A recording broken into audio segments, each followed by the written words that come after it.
I'm meteorologist Eric Hayden with the National Weather Service in Binghamton, New York, and with me, one of my coworkers, Mark Pellerito. You're not in Binghamton. Mark, tell us where you are right now and what are you up to? Well, I'm actually in the area of Idaho, as you can see behind me, all the pine trees, ponderosa pines and such, and the dry grass. I'm in Idaho for a wildfire complexes out here. We have a lot of incident meteorologists right now that have been dispatched over the Pacific Northwest, and I am one of them. Now, you mentioned incident meteorologists in the Weather Service. We like our acronyms, so we say IMET. What is an incident meteorologist? What do you exactly do? Well, anytime you have either a disaster of some sort on, or often in the case, like out west, often you have wildfires or wildfire complexes. Actually had one in New York State as well, in Sullivan and Ulster counties, which I also went to. When you have these big incidents, you have incident management teams come in to manage the response, whether it's fire suppression or protection of highways or communities.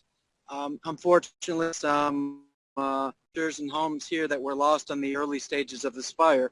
It takes hundreds, sometimes even thousands of personnel to organize and to respond to something like this. And they need to have one point person to tell them weather-wise what's going to do, super localized to their area.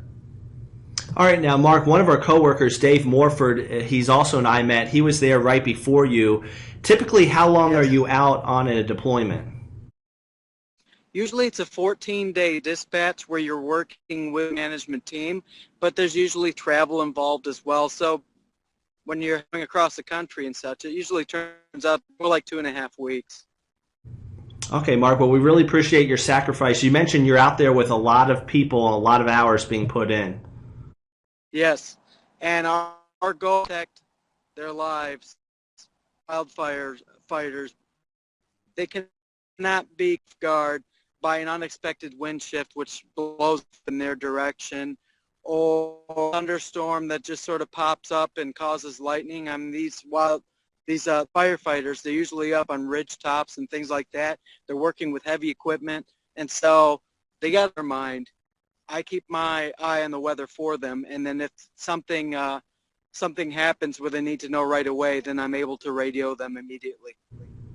All right, Mark, we appreciate that sacrifice. We know you've got some young kids at home. You mentioned you're away for 2 weeks, so be sure to make it safe back to Binghamton. Yeah, all the firefighters here, they all have families to get home to, and I'm there to help them get there safe. All right, Mark, you're doing a great job helping us fulfill the mission of protecting life and property. We'll see you soon. Okay, thanks, Eric. See you. Thanks, Mark.